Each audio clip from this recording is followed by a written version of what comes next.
जिस चैप्टर का नाम है संख्याओं का खेल। इसका प्रश्नावली 3.2 का क्वेश्चन नंबर 6 से लेकर 10 तक का सोल्यूशन करेंगे। दोस्तों, अगर आप इससे पहले का वीडियो नहीं देखें जिसमें इसी प्रश्नावली 3.2 का क्वेश्चन नंबर 1 से लेकर 5 तक का सोल्यूशन कराए हुए हैं, तो आप इसी वीडियो के डिस्क्रिप्शन में उसका लिंक दिया, आप वहाँ से देख सकते हैं। तो चलिए वीडियो को स्टार्ट करते हैं। क्वेश्चन नंबर 6, 8, 24 व 32 का अभाज्य गुणनखंड ज्ञात करें। इसमें हमको 8, 24, 32 का अभाज्य गुणनखंड ज्ञात करना है। तो आइए ज्ञात करते हैं। तो सबसे पहले हम 8, 24, 32 का अभाज्य गुणनखंड क्या करेंगे, तोड़ देंगे। तो यहाँ पर हम 8 का अभाज्य गुणनखंड तोड़ देते हैं। सबसे पहले 8 किसके पास लगेगा, सबसे पहले 2 के पास लगेगा, 4 बार में लगेगा। फिर 4 ये 2 के पास लगेगा, 2 बार में, ये 2 जो है 2 के पास से 1 बार में लगेगा। तो 8 का तोड़ दिए। अब क्या है, 24 है तो 24 का तोड़ेंगे। 2 से लगाएंगे 12 बार में, फिर 2 से लगाएंगे 12 लगेगा 6 बार में, फिर 2 से लगाएंगे तो 6 लगेगा 3 बार में। अब लगेगा 3 के परासी 1 बार में। उसके बाद है 32, तो 32 का तोड़ देंगे। 32 का तोड़िएगा तो 2 के पास लगेगा ये 16 बार में, और 16 जो 2 के पास लगेगा 8 बार में। ये 8 लगेगा आपको 2 के पास से 4 बार में। फिर ये 4 जो है 2 के पास लगेगा आपका 2 बार में, और ये 2 जो है आपका 2 के पास लगेगा 1 बार में। तो इस प्रकार हम 8, 24 और 32 का तो अभाज्य गुणनखंड तोड़ दिए। अब यहाँ पे लिखेंगे, सबसे पहले क्या था, 8 था। लिखेंगे 8 का अभाज्य गुणनखंड बराबर अभाज्य गुणनखंड बराबर 8 का अभाज्य गुणनखंड क्या आया, तो देखिए क्या को 2 है, 1, 2, 3, तो 2 गुने 2 गुने 2, कितना 2 है, 3 को है, तो 2 पर पावर 3। ये हमारा क्या हो गया, इसका आंसर हो गया। उसके बाद क्या है, उसके बाद है 24, तो 24 का लिखेंगे 24 का अभाज्य गुणनखंड बराबर, तो 24 का क्या आया तोड़कर, 2 गुने 2 गुने 2 गुने 3, तो यहाँ पे लिख देंगे 2 गुने 2 और 3। तो देखिए 2 का गो है, 3 को है, तो 2 पर पावर क्या होगा, 3 हो जाएगा। और गुने में क्या है, 3, 3 एक ही है, तो इसका पावर 1 रहेगा। तो इस प्रकार इसका 24 का अभाज्य गुणनखंड क्या आ गया, 2 पर पावर 3 गुने 3, इसका क्या है, आंसर हो गया। उसके बाद क्या है 32, तो लिखेंगे 32, 32 का क्या है, देखिए 1, 2, 3, 4, 5, 5 को 2 है, तो 2 गुने 2 गुने 2 गुने 2 गुने 2, 1, 2, 3, 4, 5, 5 को 2 लिख दिए, तो कितना 2 है, 5 को है, तो 2 पर पावर 5 हो गया। यह आपका 32 का अभाज्य गुणनखंड हो गया। तो इस प्रकार हम क्वेश्चन नंबर 6 को सॉल्व कर लिए। अब क्वेश्चन नंबर 7 को सॉल्व करेंगे। क्वेश्चन नंबर 7 है, निम्नलिखित का सार्व गुणनखंड बताएं। तो सबसे पहले हम ये जानेंगे कि सार्व गुणनखंड होता क्या है। तो देखिए 7 का ए है, 4 और 32 का सार्व गुणनखंड बताना है। तो 4 किस किस के टेबल में आता है और 32 किस किस के टेबल में आता है, वो सबसे पहले लिख देंगे। उसके बाद दोनों में देखेंगे कि कॉमन क्या है, जो कॉमन होगा वही हमारा क्या होगा, सार्व गुणनखंड होगा। तो आइए इसको सॉल्व करते हैं। तो हमको 7 का ए है, 4 और 32। तो सबसे पहले क्या करेंगे कि 4 का गुणनखंड लिखेंगे। गुणनखंड का मतलब क्या है कि 4 जो है किस किस के टेबल में आता है वही उसका गुणनखंड होगा, और 32 किस किस के टेबल में आता है, ठीक है। तो वो इसको लिखेंगे, तो सबसे पहले लिखेंगे 4 का गुणनखंड बराबर 4 का गुणनखंड बराबर। तो 4 का गुणनखंड क्या क्या होगा, यानी 4 किस किस के टेबल में आएगा। तो सबसे पहले तो 1 के टेबल में आता है, 1 से 4 डिवाइड हो जाएगा। 2 के टेबल में आता है और 4 के टेबल में आता है। तो 4 का गुणनखंड क्या है, 1, 2, 4, ये हो गया। अब क्या है 32, तो लिखेंगे 32 का गुणनखंड बराबर 32 का गुणनखंड बराबर 32 का गुणनखंड क्या होगा, तो 32 जो है आपका 1 के टेबल में आता है, तो 1 तो होगा, उसके बाद 2 होगा, 2 से 16 बार में कट जाता है। 3 तो होगा नहीं, 3 से 32 नहीं करता है, तो 3 नहीं होगा। 4 होगा, 4 8 32, 5 नहीं होगा, 6 नहीं होगा, क्योंकि 6 का पारा में 32 नहीं आता है। 7 भी नहीं होगा, 8 होगा, 8 चौका 32। उसके बाद आपका 9 भी नहीं होगा, ना 10 होगा, ना 11 होगा, नहीं 12 होगा। इसके बाद आपका होगा 16, 16 दूना 32 होता है। उसके बाद आपका 32 होगा। तो इस प्रकार हम 4 का गुणनखंड और 32 का गुणनखंड लिख लिए। अब इसमें क्या पूछा है कि सार्व गुणनखंड बताने के लिए 4 और 32 का सार्व गुणनखंड क्या होगा। तो आप यहाँ पे देखिएगा कि इसमें कौन कौन सा अंक जो है दोनों में कॉमन यानी मिल रहा है। तो आपको दिखेगा इसमें 1 मिल रहा है, यहाँ भी 1 मिल रहा है, तो ये इसका क्या है, कॉमन है। तो और उसके बाद देखिएगा 2 मिल रहा है, ये भी कॉमन हो जाएगा, और 4 मिल रहा है तो ये भी कॉमन हो जाएगा। तो सबसे पहले यहाँ पे लिखेंगे लिखेंगे संख्या 4 और 32 में मिलने वाले गुणनखंड गुणनखंड।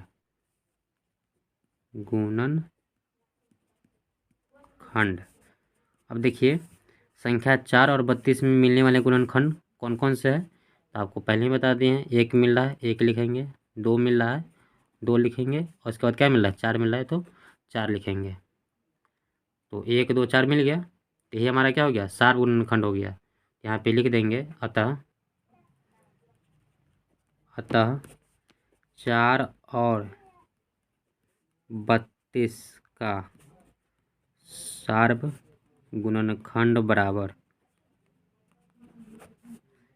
4 और 32 का सार्व गुणनखंड क्या होगा, 1 2 4। ये हमारा क्या हो गया, आंसर हो गया। तो इस प्रकार हम क्वेश्चन नंबर 7 का ए को सॉल्व कर लेंगे। अब क्वेश्चन नंबर 7 का बी को सॉल्व करेंगे। 7 का बी है 8 32 और 42। तो सबसे पहले लिखेंगे क्या, 8 का गुणनखंड बराबर, तो 8 का गुणनखंड बराबर, तो 8 किस किस के टेबल में आता है, 1 के टेबल में आता है, तो 1 किसका गुणनखंड होगा, 2 होगा, 2 के पारा से कट जाता है, 4 होगा और 8 होगा। 8 का गुणनखंड लिख लिए। अब क्या है 32, तो 32 का गुणनखंड बराबर, अब 32 का गुणनखंड क्या होगा, 1 होगा, 2 होगा, 4 होगा, 4 के पारा से कट जाता है 8 बार में। उसके बाद 8 होगा, 16 होगा और 32 होगा। उसके बाद क्या है 42, तो अब 42 का गुणनखंड लिखेंगे। तो 42 का गुणनखंड क्या होगा, 1 होगा, 2 होगा, 3 होगा, 14 42 होता है, हाँ 3 होगा, 3 के टेबल से कट जाता है। उसके बाद आपका 6 होगा, 6 सत्ते 42 होता है। उसके बाद आपका 7 होगा, 7 छक 42 होता है। 8 नहीं होगा, नहीं 9 होगा, न 10 न 11, 12 भी नहीं होगा, 13 भी नहीं होगा। इसके बाद आपको 14 होगा, 14 या 42 होता है। उसके बाद आपका 21 होगा, है ना, 21 के पहाड़ा जब दो दा पड़िएगा ना तो 42 आएगा, 21 दूना 42 होता है। उसके बाद आपका एक और होगा 42 एकम 42। तो इस प्रकार हम 8 32 और 42 का गुणनखंड लिख लेंगे। अब हमको क्या करना है कि तीनों में देखना है कि कॉमन क्या है। तो आपको यहाँ पे दिख रहा होगा एक कॉमन है और 2 कॉमन है, बाद बाकी कोई भी संख्या तीनों में नहीं मिल रहा है। 4 इसमें 4 4 मिल रहा है, लेकिन इसमें नहीं मिल रहा है। इसमें 8 मिल रहा है, 8 इसमें भी मिल रहा है, लेकिन 8 इसमें नहीं है। तो कॉमन का मतलब क्या है कि तीनों में मिलना चाहिए। तो आपको दिख रहा है कि 1 मिल रहा है और 2 मिल रहा है। तो यहाँ पे लिखेंगे संख्या 8, 32 तथा 42 में मिलने वाले गुणनखंड बराबर। इसमें क्या क्या मिला, 1 मिला और क्या मिला, 2 मिला।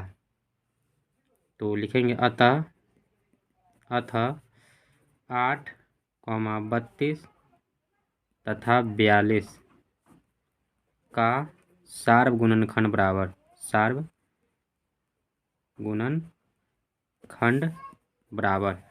क्या हो जाएगा, 1 और 2। ये हमारा क्या हो गया, आंसर हो गया। तो इस प्रकार हम क्वेश्चन नंबर 7 का बी को सॉल्व कर लेंगे। अब क्वेश्चन नंबर 7 का सी को सॉल्व करेंगे। 7 का सी है 14 56 28। तो सबसे पहले हमको क्या करना है कि 14 का गुणनखंड लिखना है। तो लिखेंगे 14 का गुणनखंड बराबर 14 का गुणनखंड क्या होगा, 1 होगा, 2 होगा, 7 होगा और 14 होगा।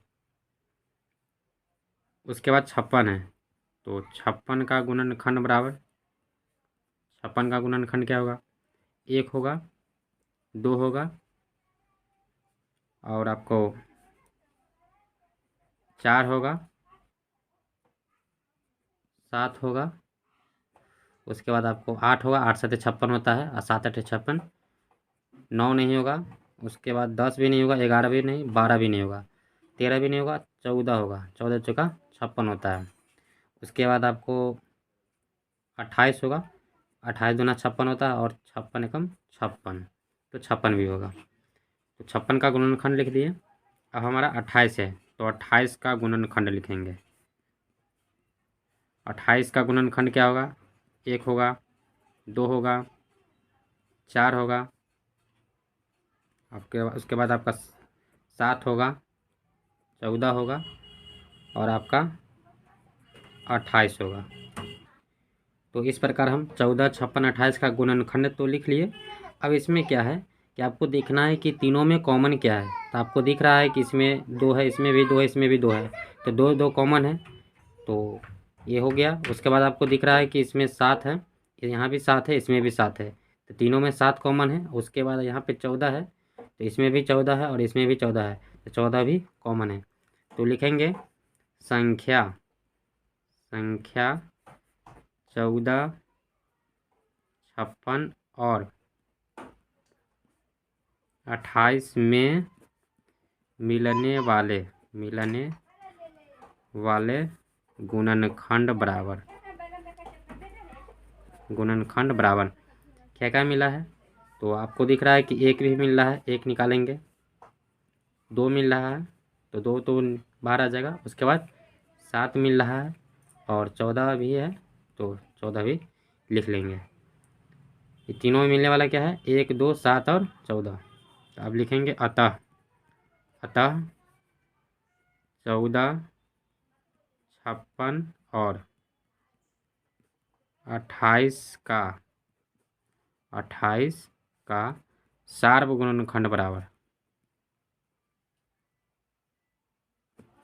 सार्वगुणनखंड क्या हो जाएगा, 1 2 7 14। आप यहाँ पे 1 नहीं भी लिख सकते हैं क्योंकि 1 तो कॉमन है, सब में कॉमन आएगा, तो 2 7 14 भी इसका आंसर हो जाएगा। तो इस प्रकार हम क्वेश्चन नंबर 7 को सॉल्व कर लिए। अब क्वेश्चन नंबर 8 को सॉल्व करेंगे। क्वेश्चन नंबर 8 है, निम्न का गुणज निकाले या लिखे। ठीक है, तो ये जो हमको ए में दिया है 8 और 10, इसका क्या करना है, गुणज निकालना है। गुणज का मतलब क्या है, इसका टेबल, इसका पहाड़ा हमको पढ़ देना है। तो आइए इसको सॉल्व करते हैं। तो जैसा कि क्वेश्चन नंबर 8 है, इसका ए है 8 और 10, क्या लिखना है, गुणज लिखना है। तो सबसे पहले लिखेंगे 8 का गुणज बराबर 8 का गुणज क्या होगा, यानी 8 का टेबल लिखना है। तो पहला आपका 8 होगा, 16 8 दूना 16, 8 3 24 होगा, 8 चौका 32, 8 5 40 हो जाएगा, 8 6 48। उसके बाद आप डैश डैश डैश लिख देंगे। तो ये हमारा 8 का गुणज हो गया। अब क्या है 10 का, तो 10 का गुणज लिखिए। 10 का गुणज क्या होगा, 10 से कम 10 हो जाएगा, 10 दूना 20, 10 33 होगा, 10 चौका 40 होगा, 10 पच्चे 50, 10 छक 60। उसके बाद आप डैश डैश लिख सकते हैं। तो इस प्रकार हम 8 का ये जो है 8 और 10 का गुणज हम निकाल देंगे। अब 8 का बी क्या है, 8 का बी है 4 और 12 का गुणज निकालना है। तो लिखेंगे 4 का गुणज बराबर 4 का गुणज क्या होगा, 4 का 4, 4 दूनी 8, 4 3 12, 4 चौका 16, 4 पंचे 20, उसके बाद आपका 4 छक 24, उसके बाद डैश डैश डैश। 4 का गुणज हो गया। अब क्या है 12 का गुणज, तो लिखेंगे 12 का गुणज बराबर 12 हो जाएगा, 12 दूना 24, 12 3 36, 12 चौक 48, 12 पंचे 60, डैश डैश डैश। है 3 5 8। तो 3 5 8 का गुणज लिखना है, तो लिखेंगे 3 का गुणज बराबर, 3 का गुणज क्या होगा, तो 3 का गुणज क्या क्या होगा, 3 का 3, 3 में 6, 3 3 9, 3 चौका 12, 3 5 15। उसके बाद डैश डैश डैश लिख देंगे। अब क्या है, 5 है, तो 5 का गुणज बराबर, तो 5 का गुणज लिखिए, 5 5 का 5, 5 दूना 10, 5 3 15, 5 चौका 20 होगा, 50 25, उसके बाद डैश डैश।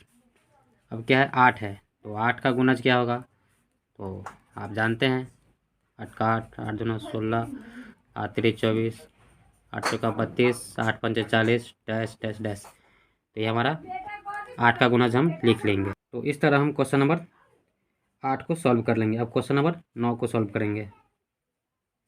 क्वेश्चन नंबर 9 है, निम्न का सार्वगुणज बताएं। तो सार्वगुणज क्या होता है, तो देखिए समझिए। जैसे मान लीजिए 9 का ए है 4 और 14, तो इसमें हमको सार्वगुणज बताना है। तो आप पहले समझिए कि सार्वगुणज होता क्या है। 4 का गुणज लिखेंगे और 14 का गुणज लिखेंगे, और दोनों में जो मिलेगा वही हमारा क्या होगा, इसका 4 और 14 का सार्वगुणज होगा। तो आइए इसको सॉल्व करते हैं। यहाँ पे क्वेश्चन नंबर 10 नहीं था, 10 गलती से लिखाया गया था। क्वेश्चन नंबर 8 का सी को हम सॉल्व किए थे। अब क्वेश्चन नंबर 9 का ए को सॉल्व करेंगे। तो क्वेश्चन नंबर 9 का ए क्या है, 4 और 14 है। तो 4 और 14 का हमको क्या करना है, सार्वगुणज बताना है। तो आपको बताया है, तो सबसे पहले क्या लिखेंगे, 4 का गुणज, 4 का गुणज, 4 का गुणज क्या होगा, 4 होगा, 8 होगा, 4 का 4 चौने 8, 4 3 12 होगा, 16, 4 पंचे 20, 4 छक 24, 4 सत 28, 4 8 32, 4 9 36, 4 दाएँ 40। उसके बाद क्या है, 14। तो लिखेंगे 14 का गुणज बराबर, 14 का गुणज क्या होगा, 14 के 14, 14 ना 28 होगा, 14 ते 42, 14 छक्का 56, 14 पचे 70, 14 छक 84, 14 सत्ते 98, 14 8 112 और 14 9 126। उसके बाद 14 दाएँ 140। अब क्या करना है, ये दोनों में हमको देखना है कि कॉमन क्या है, वही इसका क्या होगा, सार्वगुणज होगा। तो यहाँ पे सबसे पहले लिख देंगे, इसलिए 4 और 14 का सार्वगुणज बराबर, सार्वगुणज बराबर। अब इसमें देखना है कि कॉमन क्या है। तो आप यहाँ पे देखिए, यहाँ पे 28 है और यहाँ पर भी क्या है, 28 है। तो एक कॉमन हो गया। तो यहाँ पे 4 और 14 का सार्वगुणज क्या हो जाएगा, एक 28 होगा। यहाँ पे ही 28 है और यहाँ भी 28 है। उसके बाद देखिए, उसके बाद नहीं मिल रहा है, कम से कम हमको 2 सार्वगुणज लिखना है। तो नहीं मिल रहा है, तो इसमें और आगे टेबल बढ़ाएंगे। तो आगे जब आप टेबल बढ़ाइएगा ना, तो यहाँ पे आपका हो जाएगा 44, 48, 56। तो अब आप देखिए, यहाँ पे 56 है और यहाँ पर भी 56 है। यहाँ पे लिख देंगे 56। तो इस प्रकार हमारा क्या हो गया, 4 और 14 का सार्वगुणज क्या है, 28 और 56। यही हमारा क्या है, आंसर हो गया। क्वेश्चन नंबर 9 का बी है, 8 और 24। तो 8 और 24 का क्या करना है, हमको सार्वगुणज को बताना है। तो सबसे पहले क्या करेंगे, सबसे पहले करेंगे कि 8 का गुणज लिखेंगे। तो 8 का गुणज बराबर, 8 का गुणज क्या होगा, 8 का 8, 8 दूना 16, 8 3 24, 8 चौका 32, 8 पंचे 40, 8 छः 48, 8 सत्ते 56, 8 8 64, 8 9 72 और 8 दाएँ 80 हो गया। उसके बाद क्या है, 24। तो 24 का गुणज बराबर, तो 24 से कम 24 होता है, 24 दूना 48 होता है, 24 या 72 होता है, और 24 चौका आपका 96 होता है, 24 पंचे आपका 120 होता है, और 24 छक जो आपका होता है 144 होता है। तो आप इसमें देखना है कि दोनों में कॉमन क्या है। तो आप यहाँ पे देखिएगा, इसमें 24 है, यहाँ भी 24 है। तो 24 तो कॉमन हो गया, कम से कम हमको 2 कॉमन निकालना है, ठीक है। तो 24 मिल रहा है। उसके बाद आप यहाँ पे देखिएगा, तो आपको 72 यहाँ है और यहाँ है, तो 72 मिल रहा है। तो लिखेंगे, इसलिए 8 और 24 का सार्व गुणज बराबर सार्व गुणज। तो सार्व गुणज क्या होगा, एक आपको यहाँ पे 24 मिल रहा है, यहाँ भी 24 मिल रहा है, तो 24 हो जाएगा। दूसरा क्या था, यहाँ 72 है और यहाँ भी 72 है, तो 72 है, 72 हो जाएगा। और आप देखिएगा तो यहाँ पे एक 48 है और यहाँ भी 48 है, तो 48 भी इसका सार्वगुणज हो जाएगा। तो इस प्रकार हम 8 और 24 का सार्वगुणज निकालेंगे। 8 और 24 का सार्वगुणज क्या आएगा, 24, 48, 72। ठीक है। अब क्वेश्चन नंबर 9 का सी को सॉल्व करेंगे। 9 का सी है 6, 21 और 27। तो 6, 21 और 27 को सबसे पहले क्या करेंगे, गुणज लिखेंगे। तो 6 का गुणज बराबर, 6 का गुणज क्या होगा, 6 का 6, 6 दूनी 12, 6 तिरी 18, 6 चौक 24, 6 पंचे 30, 6 एक 36, 6 सत्ते 42, 6 आठ 48, 6 नवा 54, 6 दाइन 60। अब क्या है, 21 है, तो 21 का लिखिए 21 का गुणज क्या होगा, तो 21 से कम 21 होता है, 21 दूनी 42, 21 तिया 63 होता है, और 21 चौका आपका क्या होता है, 21 चौका आपका होता है 84, और 21 पचे 105, और 21 छक क्या होता है 126, 21 सत्य होता है आपका 147, 21 अठ होता है आपका 168। उसके बाद है 27 का सार्वगुणज, 27 का गुणज, सार्वगुणज नहीं, तो लिखेंगे 27 का गुणज बराबर, तो 27 का गुणज क्या होगा, 27 से कम 27, 27 दूना आपका होता है 54। आप यहाँ पे समझने की कोशिश कीजिएगा कि 6 का जो गुणज है ना, और 21 का गुणज और 27 का गुणज, तीनों में हमको तो कॉमन लाना है। तो कॉमन लाने के लिए आपको बहुत ज़्यादा ही इसका गुणज लिखना पड़ेगा। यहाँ पे हम डॉट डॉट दे देते हैं। इसका मतलब क्या है कि बीच में और भी संख्या है और लास्ट में इसका 378 लिख देते हैं। ये आपको 6 का गुणज में 378 जो होगा 6 के टेबल से ही कट जाएगा, तो 378 इसका गुणज हो गया। इसमें भी 21 का है, यहाँ पे डैश डैश डैश लिख देते हैं और 378 लिख देते हैं। ठीक है। और इसका गुणज भी यहाँ पे डैश डैश डैश लिख देते हैं, 378 लिख देते हैं। उसके बाद यहाँ पे आपको एक और संख्या होगा 756, और यहाँ भी 756 होगा, बीच में आपका डैश डैश होगा, और यहाँ भी आपको बीच में डैश डैश डैश 756।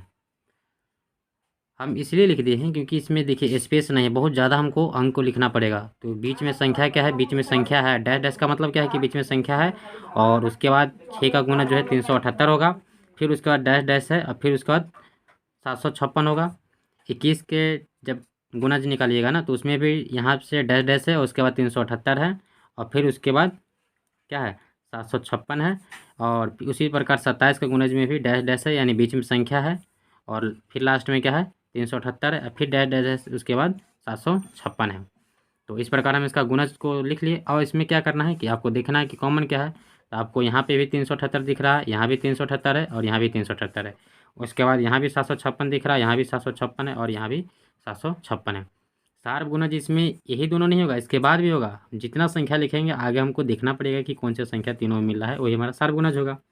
तो आप हमको 2 ही सार्व गुणज को निकालना है।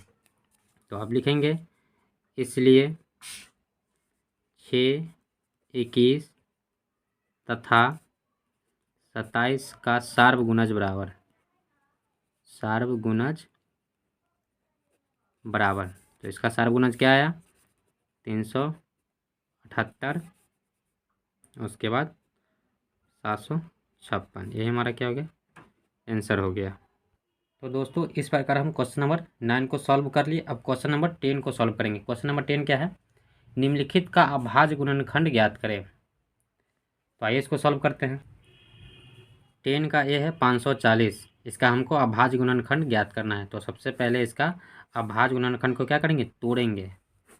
तो 540 है ना, 2 से लगाइएगा, ये आपको लगेगा 27 से दूना 54 होता है, 270 बार में। फिर आप 2 से लगाइएगा, ये 2 से 270 आपको लगेगा 135 बार में। उसके बाद 135 आप देख लीजिए जो किसके टेबल से लगता है। तो 5 और 3 8 है, 1 9 9 आ रहा है, यानी 3 से ही कट जाएगा। 3 के टेबल से आपको कट जाएगा, 3 चौका 12 और 1 3 5 15, आपको कटेगा 45 बार में। फिर ये जो 45 है आपको 5 के टेबल से लगा दीजिए, 5 9 45, और ये आपका 3 के टेबल से लगाइए, 3 एकम 3 3 3 9 हो गया, 3 एकम 3। तो इस प्रकार हम 540 को अभाज्य गुणनखंड तोड़ लिए। तो अब यहाँ पे क्या करेंगे, इसको लिखेंगे क्या, 540 का अभाज्य गुणनखंड बराबर, अभाज्य गुणनखंड बराबर 540 का अभाज्य गुणनखंड क्या होगा। तो क्या क्या तोड़ के आया है, 2 गुने 2, तो आप लिखेंगे 2 गुने 2। उसके बाद क्या है, 3 गुने 5 है, सबसे पहले 3 को लिख दीजिए, गुने 3 है, फिर गुने 3 है, और लास्ट में क्या है, एक 5 बच रहा था, तो 5 यहाँ पे लिख दिए। तो आप देखिए कि 2 का गो है, 2 गो है तो 2 पर पावर 2, 3 का गो है, 3 गो है तो 3 पर पावर 3, और गुने 5 1 है तो 5 के 5 रहेगा। तो इस प्रकार हम क्वेश्चन नंबर 10 का ए को सॉल्व कर लेंगे, 540 का अभाज्य गुणनखंड निकाल देंगे। 10 का बी है 440, तो 440 का हमको अभाज्य गुणनखंड निकालना है। तो सबसे पहले 440 का अभाज्य गुणनखंड तोड़िए। तो 440 को 2 से लगाइएगा तो 220 के बार में लगेगा, फिर 220 को 2 से लगाइएगा तो आपको लगेगा 110 बार में। फिर ये 110 जब 2 से लगाइएगा ना तो ये लगेगा आपको 55 बार में, और 55 है तो ये अब लगेगा 5 के पारा से 11 बार में, और 11 है तो 11 एकम 11। तो इस प्रकार हम 440 का अभाज्य गुणनखंड तोड़ दिए। अब लिखेंगे, क्या लिखेंगे, इसलिए 440 का अभाज्य गुणनखंड बराबर, अभाज्य गुणनखंड बराबर, इसका अभाज्य गुणनखंड तोड़ के क्या आया, तो आप देखिए 2 गुने 2 गुने 2, और क्या है उसके बाद 5 गुने 11। अब देखिए यहाँ 2 का गो है, 3 गो है तो 2 पर पावर 3 गुने 5 गुने 11। तो इस प्रकार हम बी को भी सॉल्व कर लेंगे। अब सी को सॉल्व करेंगे। सी में है आपका 420, तो 420 का सबसे पहले क्या करेंगे, अभाज्य 420 को 2 से लगाइए, जब 2 से लगाइएगा तो ये आपको लगेगा 210 बार में। फिर ये 210 जो है आपको लगेगा 105 बार में, और ये आपको जब 3 से लगाइएगा 3 से लग जाएगा, 5 1 6, यानी 6 3 से कट रहा है तो ये भी कटेगा। तो 3 से लगाइएगा तो 3 3 9, यहाँ से यहाँ पे 1 बचेगा, 3 5 15, 35 बार में लगेगा। फिर ये 35 जो है आपका 5 से लगेगा 7 बार में, और फिर 7 आपको लगेगा 7 के पारा से 1 बार में।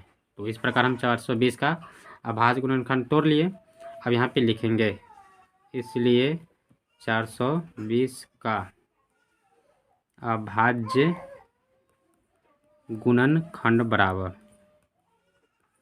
420 का अभाज्य गुणनखंड क्या हो गया, 2 गुने 2 गुने 3 गुने 5 गुने 7। अब यहाँ पे देखिए 2 का एगो है, 2 का है तो 2 पर पावर 2, 3 का एगो है तो 3 का 3 रहेगा, 5 का एगो है तो 5 रहेगा, और 7 एगो है तो 7 रहेगा। तो ये हमारा क्या हो गया, आंसर हो गया।